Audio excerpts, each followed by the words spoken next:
राधे राधे।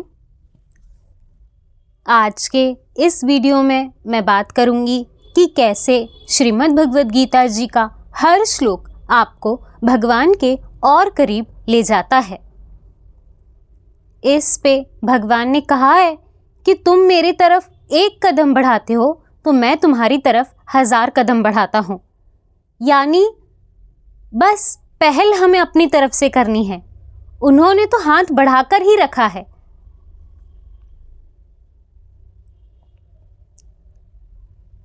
श्रीमद् भगवद गीता जी में सबसे पहले आपको ये जानने को मिलता है कि हमारा और भगवान का संबंध ही वास्तविक है। कई लोग और मैं खुद भी यही सोचती थी कि अर्जुन अपने ही लोगों के खिलाफ लड़ रहा था, परंतु जब आप श्रीमद् भगवद गीता जी पढ़ते हो आपको समझ आता है कि अर्जुन के अपने तो सिर्फ भगवान थे। इसी प्रकार हमारे अपने तो सिर्फ भगवान हैं, यानी उनके साथ ही हमारा वास्तविक संबंध है। बाकी इस भौतिक दुनिया में सारे संबंधी हमारे अपने बनाए हुए हैं। और रही बात शरीर से संबंधित लोगों की, तो वो तो इस शरीर के साथ ही खत्म हो जाएंगे। तो ये कैसा संबंध था जो शरीर के साथ ही खत्म हो गया? यानी वो संबंध कभी शाश्वत था ही नहीं। परंतु एक ऐसा संबंध है जो अनादिकाल से अनंत काल तक रहने वाला है, सनातन है, शाश्वत है, अजर अमर है और नाशवान नहीं है। वो है हमारा और भगवान का संबंध। तो सबसे पहले तो आप ये समझते हो कि भगवान के साथ हमारा वास्तविक संबंध है। इस दुनिया से हमारा कोई संबंध नहीं।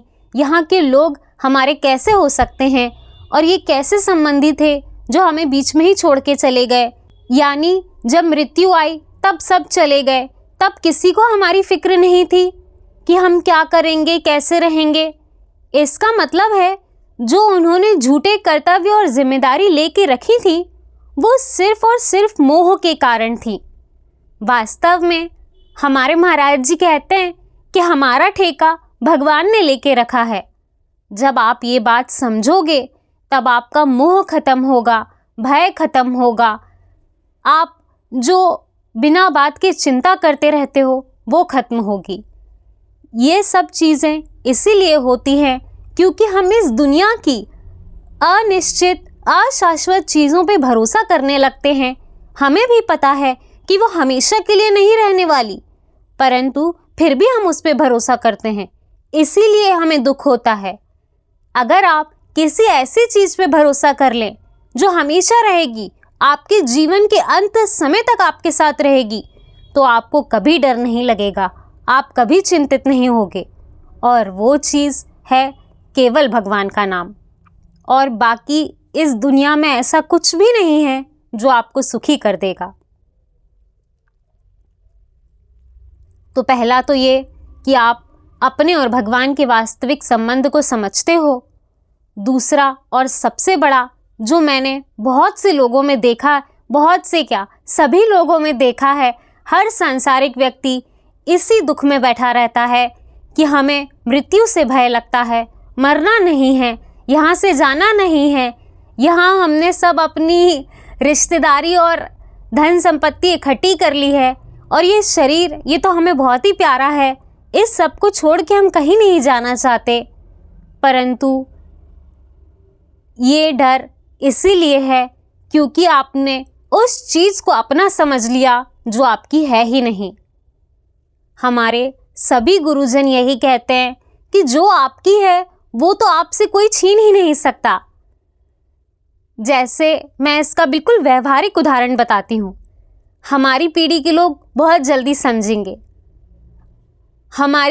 पता नहीं अब हमारी जनरेशन में ऐसा क्यों होता है, लेकिन होता है। जैसे मान लीजिए आज आपकी गर्लफ्रेंड के साथ ब्रेकअप हो गया और कल वही गर्लफ्रेंड किसी और के साथ घूमती हुई नजर आए, तो आप क्या समझोगे? यही ना कि वो मेरे साथ कल भी वफादार नहीं थी। इसीलिए आज मेरे जाते ही उसे कोई दूसरा मिल गया। बिल्कुल यही होता है हमारी धन संपत्ति और नाते रिश्तेदारी में भी। हमारे जाते ही उन्हें हम जैसा कोई दूसरा मिल जाता है, वो उसी के साथ खुश हो जाते हैं। भगवान ने कहा है कि मेरी माया इतनी प्रचंड है कि व्यक्ति भूल ही जाता है कि उसने किसी अपने को खोया है और वो वापस से उसी मायावी दुनिया में रंगने लगता है। कहने का मतलब है कि हमारा उनसे कोई संबंध था ही नहीं, इसीलिए हम इतनी जल्दी अपने किसी भी संबंधी को भूल के वापस अपने दुनिया में व्यस्त हो जाते हैं। इस पर एक बहुत महत्वपूर्ण श्लोक है जो प्रायः सभी को पता होगा, जब भगवान कहते हैं कि तुम शरीर नहीं आत्मा हो, आत्मा को काटा नहीं जा सकता, पानी इसे डुबा नहीं सकता, हवा इसे सुखा नहीं सकती, कोई शस्त्र इसे काट नहीं सकता, ये अजर अमर अविनाशी है और तुम वही हो। हम अविनाशी के बच्चे हैं, हम भी अविनाशी हैं, हम आत्मा स्वरूप हैं, ये शरीर हमारा नहीं है और आत्मा कभी मरती ही नहीं है। और एक श्लोक में भगवान कहते हैं कि जिस प्रकार हम कपड़े बदलते हैं, बिल्कुल उसी प्रकार आत्मा शरीरों को बदलती है। ये शरीर खत्म हो गया, आत्मा दोबारा दूसरा शरीर धारण करती है। जब ये बात आप अच्छे से समझते हो कि हम आत्मा हैं, शरीर नहीं, तब मृत्यु के सारे भय आपके मन से निकल जाते हैं। आप समझ जाते हो कि मृत्यु हमारा अंत नहीं है, हमारी यात्रा तो उसके आगे भी है। इसीलिए हमें तो बस चलते जाना है और अंततः भगवान में जाकर ही हमें विश्राम मिलेगा। इसीलिए हमें यहाँ पर कुछ भी चीज़ के बारे में ऐसा नहीं सोचना चाहिए कि कुछ खत्म हो गया या कुछ नया मिल गया। यहाँ जो भी कुछ है वो हमारा है ही नहीं। इस पे भी भगवान ने एक बात कही है कि त्याग करने में ही शांति मिलती है, क्योंकि वही हमारी वास्तविकता है। हमारी मन की अशांति और डर बढ़ता ही तब है जब हम यहाँ की किसी भी चीज़ को अपना समझने लगते हैं, चाहे वो ये शरीर ही क्यों ना हो। इसीलिए हमें रोगों से भी डर लगता है। ये बात जब आप समझोगे कि हमारी यात्रा यहाँ तक की नहीं, यहाँ के आगे की भी है और भगवान हमेशा हमारे साथ हैं, तब आपके मन से मृत्यु का भय निकल जाता है।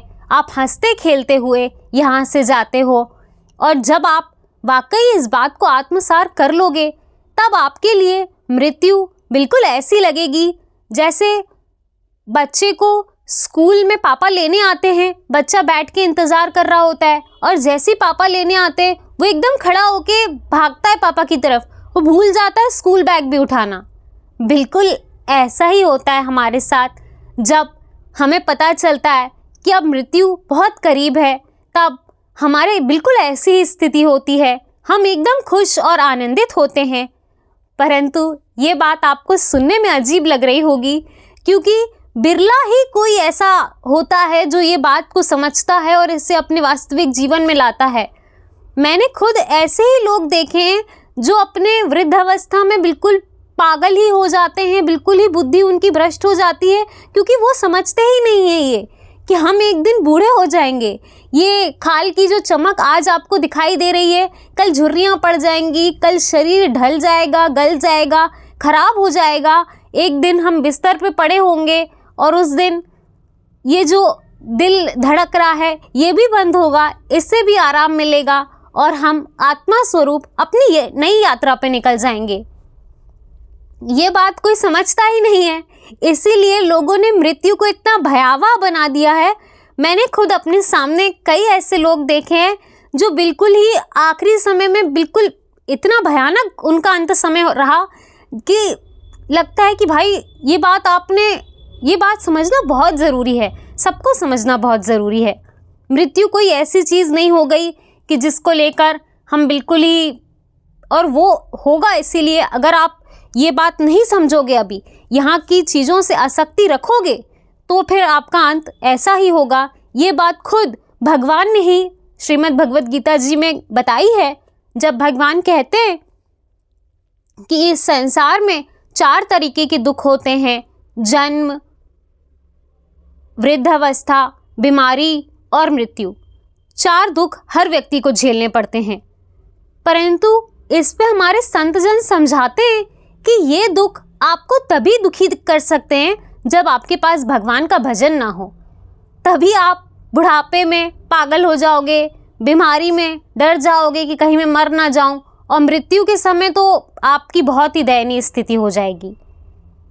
लेकिन वही जब आपको पता होगा कि हम तो आए ही हैं यहाँ पर मरने के लिए, यहाँ हमें कौन सा पूरी ज़िंदगी रहना है, जब आप ये बात अच्छे से समझोगे कि भगवान हमारे साथ हैं, हमें यहाँ से जाने के लिए ही आए हैं, यहाँ सबकी टिकट कटी हुई है, कंफर्म टिकट है सबकी यहाँ से जाने की, तो इस पे दुखी होना एक बड़ी मूर्खता होगी। और भगवान हमेशा हमारे साथ हैं। इस पे भगवान ने कहा है कि मैं सबके हृदय में विराजमान हूँ, यानी भगवान हमारे साथ ही हैं, तब फिर किस चीज़ का डर। तो ये दूसरी चीज़ थी जो आपको समझना बहुत ज़रूरी है। और आप श्रीमद् भगवद गीता जी जैसे जैसे पढ़ोगे वैसे आपको समझ आती जाएगी कि वास्तव में मृत्यु से भय करना एक मूर्खता होगी, और ये वही कर सकता है जो इस संसार में पागलों की तरह आसक्त हो गया हो और इसे ही वास्तविक समझ लिया हो। तो ये काम आप बिल्कुल भी नहीं करोगे जब आप श्रीमद् भगवद गीता जी का निरंतर अध्ययन करोगे।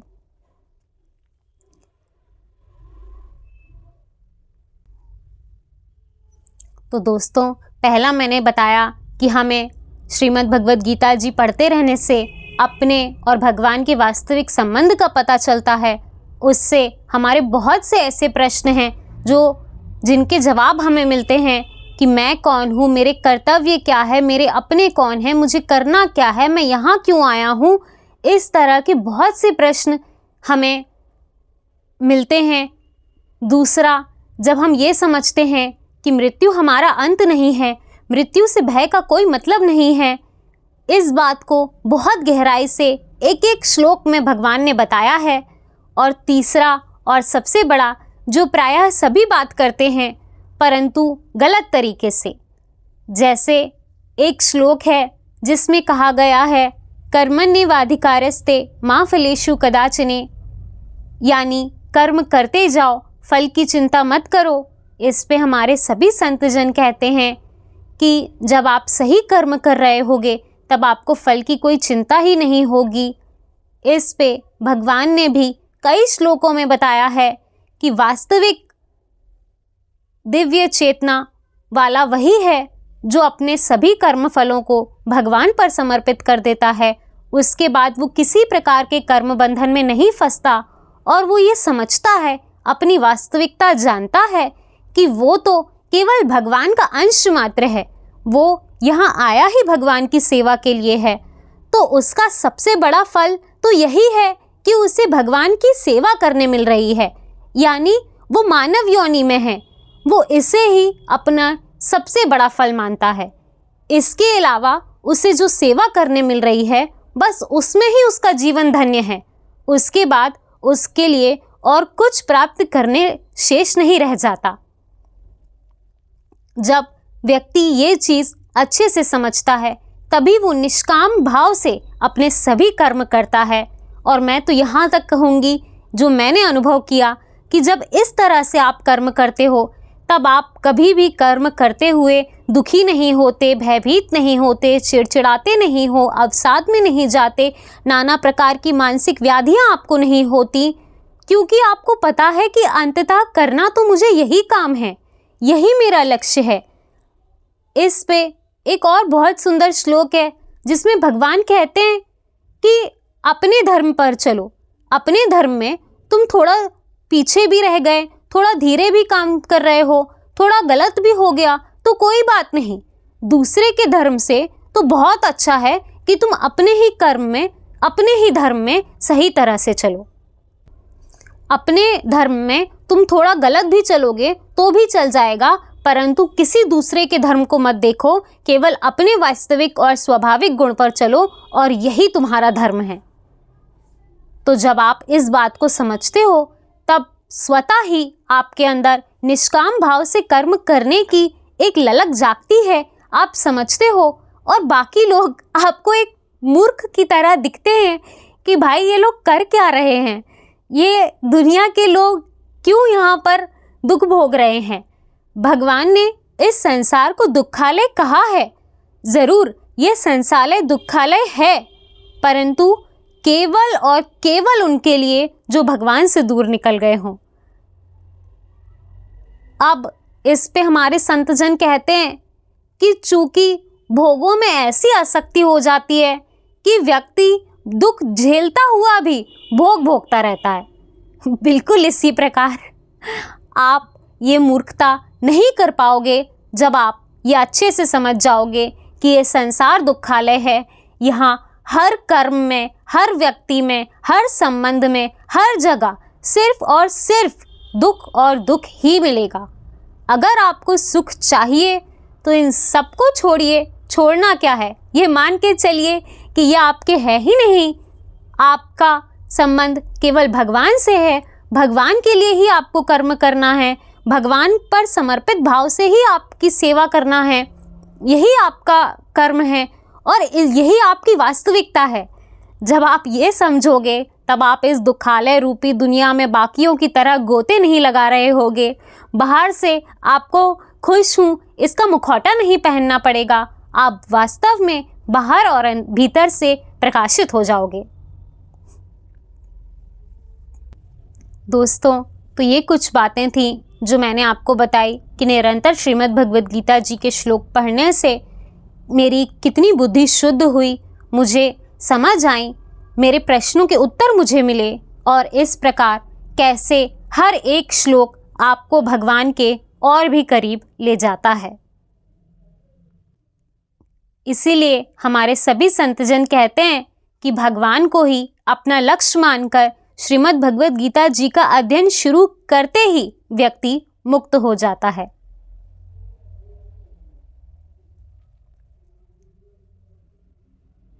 1 फरवरी से आप भी मेरे साथ निरंतर श्रीमद् भगवद गीता जी का अध्ययन कीजिए। भगवान की कृपा हमेशा हमारे साथ है। भगवान हमेशा हमारे साथ हैं और जब तक वो हमारे साथ हैं हमें कभी भी डरने की या चिंता करने की ज़रूरत नहीं है। ये बात हमेशा याद रखिए। इसी प्रकार भगवान की कृपा हम सब के साथ बनी रहे। राधे राधे।